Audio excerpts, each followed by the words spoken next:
At my cousin Tessa's engagement dinner, she raised her glass, looked right at me and said, "I hope I never end up like her, single with a kid." The room erupted in laughter.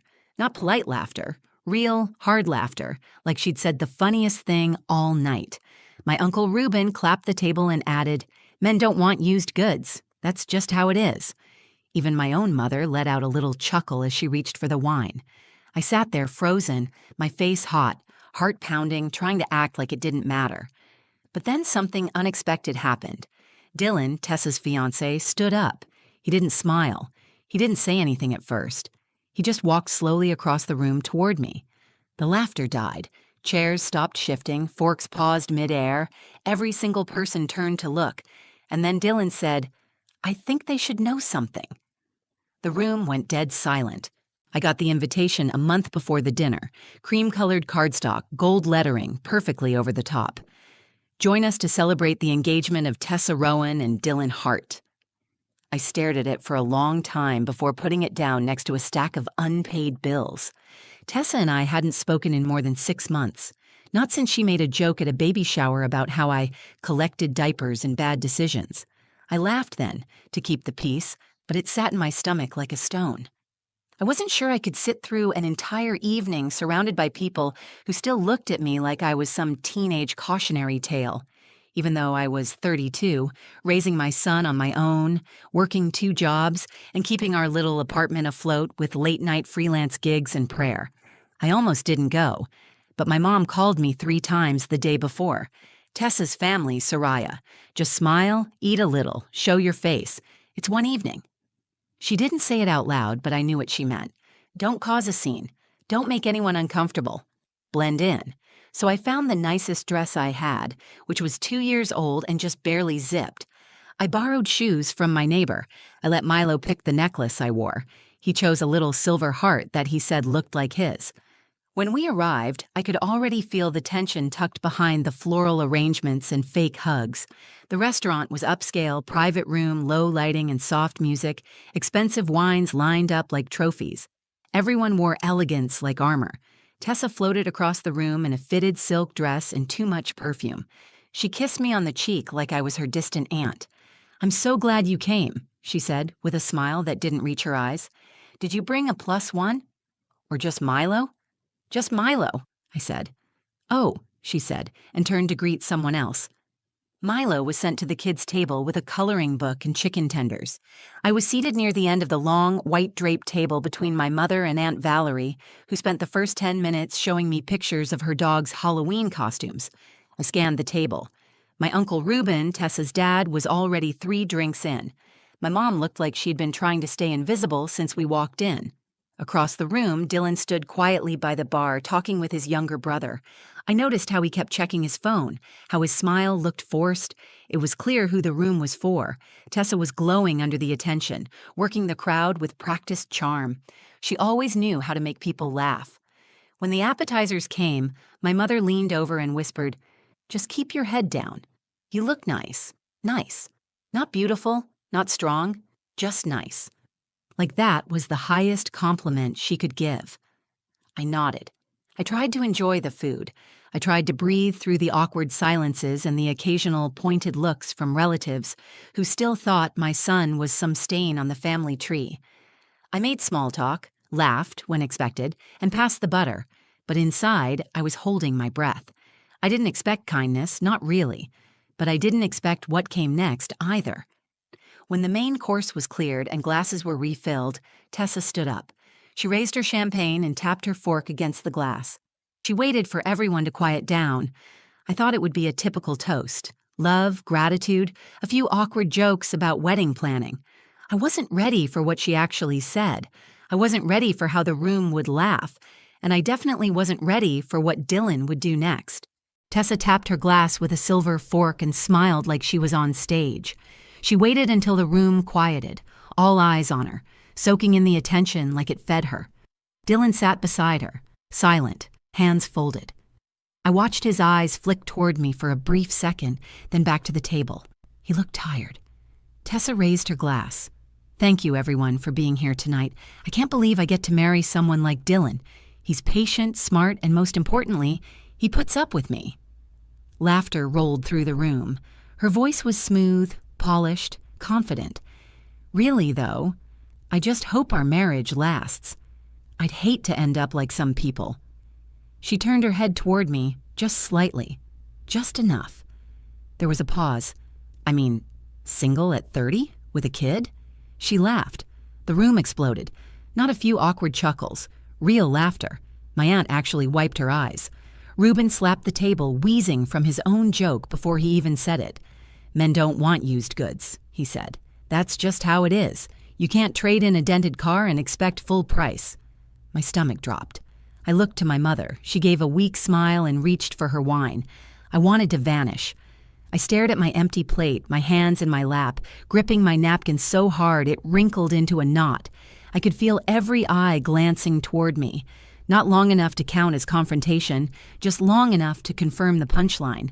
I was the punchline. I thought of Milo, just a few feet away, happily drawing a spaceship on a napkin. He didn't hear it. He didn't know they were talking about his mother like she was some second-hand dress in a clearance bin. Aunt Valerie leaned toward me and whispered, "Oh, honey, she didn't mean it. Tessa just likes attention." It wasn't just attention. It was venom in a glass flute served with dessert. I sat up straighter, refusing to let them see me flinch. My cheeks were burning, my heart thudding so loud I could barely hear the background music. I glanced at Dylan again. He looked at his hands. His jaw was tight. He wasn't laughing. Tessa continued like nothing had happened. She made a few more jokes, this time about how she made Dylan get rid of his gaming console and how he would never survive marriage without her. The laughter was softer now. A few people looked uncomfortable. My mom fidgeted with her bracelet. No one said anything. That was the worst part. No one said anything. They laughed because it was easy. Because it's easier to laugh at the woman who didn't do it right. The one who had a baby without a husband. The one who showed up alone. The one who didn't smile wide enough or play along. I thought about standing up. I thought about grabbing Milo, saying something sharp and walking out. I had the words on the tip of my tongue. Something like, "At least I raised a human being while you were still uploading bikini photos for validation." But I didn't say anything. I swallowed it. I sat there and let the heat climb up my chest and into my ears. I took a deep breath and reminded myself that I was here for one night, that I would go home, tuck Milo in, and not give any of these people another thought. Then Dylan stood up. He didn't say anything at first. He just pushed his chair back and walked around the table. Everyone stopped. Tessa blinked. Reuben reached for his glass. My mother stared at her lap. Dylan walked all the way down to where I was sitting. The sound in the room flattened, like all the oxygen had been sucked out. He looked at me, then looked at the table full of people, the family he was about to marry into. And then he spoke. "I think they should know something," he said. No one moved. No one laughed.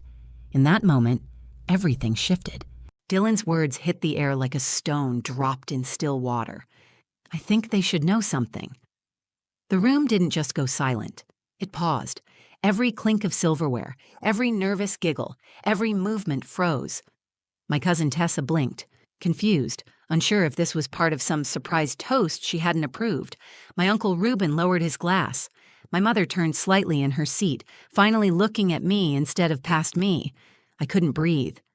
Dylan was standing directly beside me now, not behind me, not halfway across the table, right beside me. Close enough that I could see the way his jaw was clenched. I expected more humiliation. Maybe he was going to agree with them. Maybe he was about to say something I'd never recover from. He looked down at me, not with pity, not with shame, but something else. Something solid. Then he turned to face the rest of the room. "I don't think I can sit here and let this continue," he said. His voice was calm but clear, not loud but strong enough that no one dared speak over him. "Tessa," he said, looking at her now. "That wasn't just a joke, that was cruel." She opened her mouth, but he held up his hand. "I need to say this." His eyes scanned the room. "You all laugh at Soraya like she's some kind of failure, like her life is this thing to avoid. But what you don't know, what you refuse to see, is that she's the strongest person in this room." My heart was hammering. I didn't understand what was happening. I could feel 20 sets of eyes on me, but Dylan never broke his focus. He went on. 2 years ago, When I was at one of the lowest points of my life, Soraya helped me, not just with job leads or encouragement, but with real support. She gave me her time, her energy, her kindness, when no one else in this family even noticed I was struggling. People began to shift in their seats. Tessa's smile had vanished. My mother's hands were folded tight in her lap. When I got laid off from my tech job, I fell into a depression. I started drinking too much. Tessa told me to snap out of it. Her dad told me to stop being weak, but Soraya checked in on me every week. She helped me clean up my resume. She put me in touch with someone she used to work with. She even watched my niece when my sister had surgery, just so I could go to job interviews. She never asked for anything. She didn't expect credit, she just showed up. He turned toward me again. You didn't know me well, but you saw I was drowning, and you pulled me out. I felt my throat close, not with shame this time, but with disbelief. Dylan turned back to the table. So when you laugh at her, when you reduce her to some stereotype, when you act like she's broken or used or whatever disgusting thing Ruben just said, you're not insulting some abstract figure. You're insulting the person who helped me get back on my feet. You're insulting the kind of woman I wish more people could be. Tessa stood up now. What are you doing? I'm being honest, Dylan said. I've sat through a lot of fake smiles and shallow compliments tonight. But I'm not going to sit here and watch you tear down someone good just to make yourself look better. Tessa's face was hard. Are you trying to embarrass me? No, Dylan said. You did that on your own.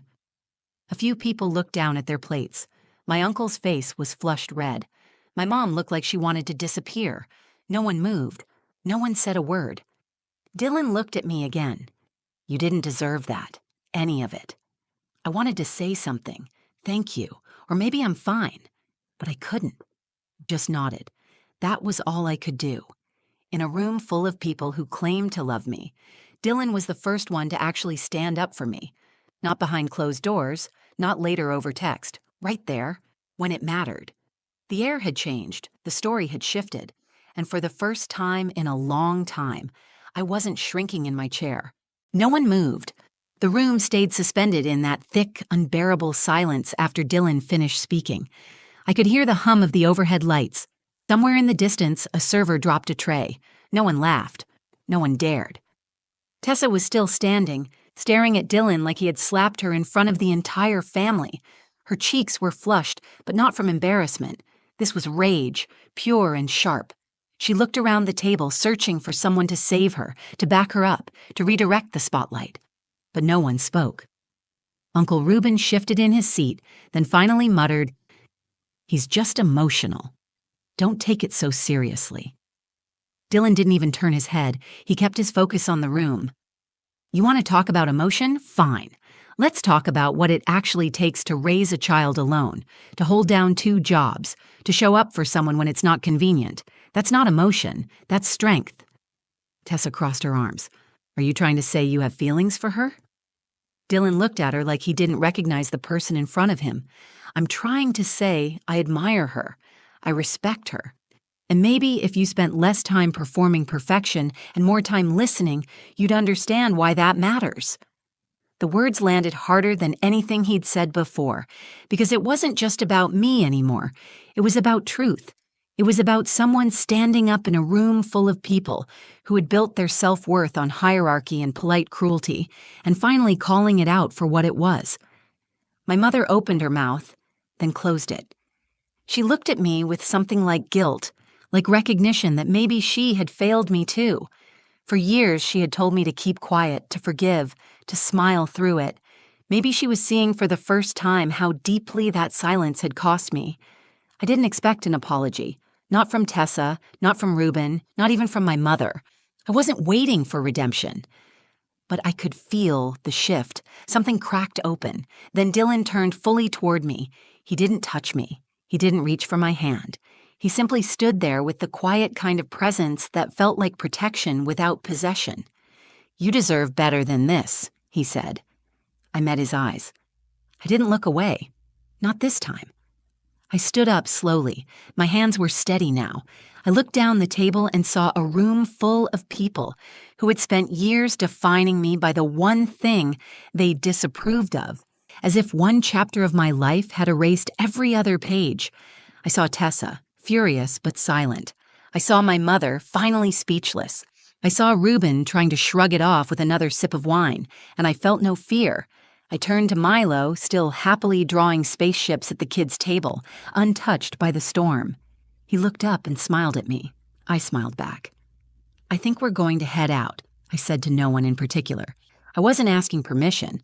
I walked to Milo, helped him gather his crayons, and picked up the picture he'd drawn, a little rocket ship flying toward a sun with big, uneven rays. He handed it to me like it was gold. "Did you have fun, baby?" I asked. He nodded. "Are we going home?" "Yes," I said. "We are." Dylan stepped back, letting me pass, but he gave me a slight nod as I walked by. It wasn't a goodbye.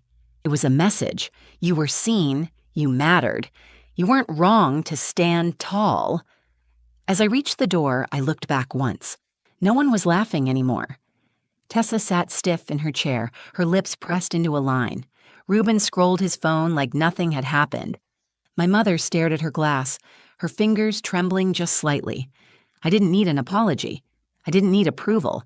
I had told the truth by simply existing, by not shrinking, by not leaving in shame. And Dylan had backed that truth in front of everyone. That was enough. I opened the door, and Milo slipped his hand into mine. We left together, steady, unshaken. The night air felt different the moment we stepped outside, not colder, just cleaner, lighter. Like the weight I had been carrying for years had finally lifted, not because someone took it from me, but because I stopped pretending it was mine to carry. Milo skipped ahead a little on the sidewalk, humming as he waved his drawing in the air like a flag. I watched him and thought about what it had taken to raise a boy who was still joyful, still full of light, even when his mother had walked through fire to keep that light alive. I used to see my life through the lens of what I had lost, the relationship that didn't last, the family who never understood, the security I gave up when I chose to have a child alone. For years, I let their voices tell me what I was worth. I absorbed their disappointment. I wore their judgment like it was mine to fix. But walking out of that room, hand in hand with my son, I felt something shift inside me. Not anger, not pride, just clarity.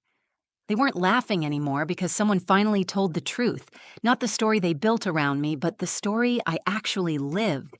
I didn't need a man to validate me. I didn't need my family's approval to make my life real. I needed honesty. I needed someone to say out loud that I was more than the worst version of their assumptions. Dylan didn't fix me. He didn't rescue me.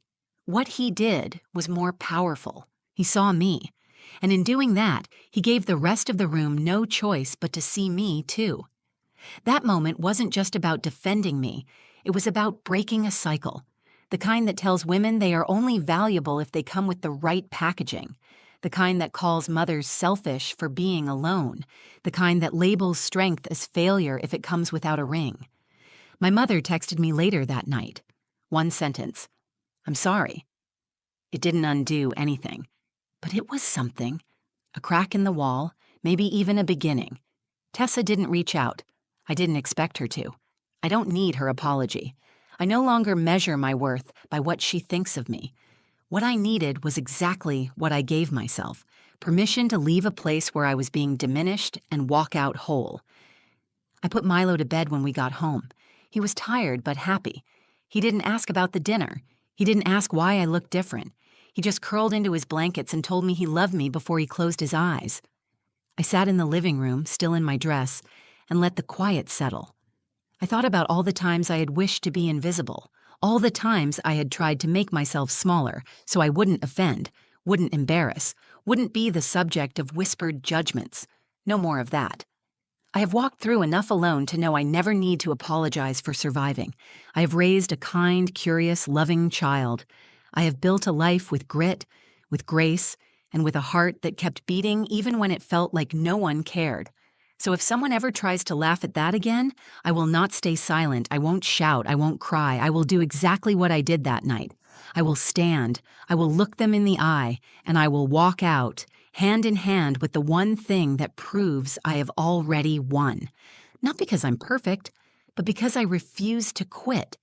If you've ever been the one they talked about behind the smile, if you've ever felt like the punchline in a story that was never fair to begin with, I want you to know something. You are not used goods. You are not damaged. You are not too late.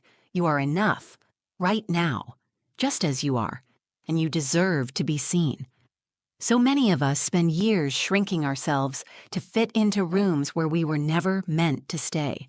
But healing starts the moment you stop apologizing for your truth. If this story made you feel something, if it reminded you of your own strength, your worth, or a moment where you stood up for yourself, I hope you carry that with you. You are allowed to take up space. You are allowed to walk out. You are allowed to start again. And if no one's told you this today, you're doing better than you think. If you felt this story, like the video so others can find it too. Comment below and share your story. I read every single one. Subscribe to the channel for more stories that speak to the heart, and don't forget to hit the notification bell so you never miss a moment that might just change the way you see yourself. And if someone in your life needs to hear this, share it. You never know who's waiting to feel seen. Thank you for being here.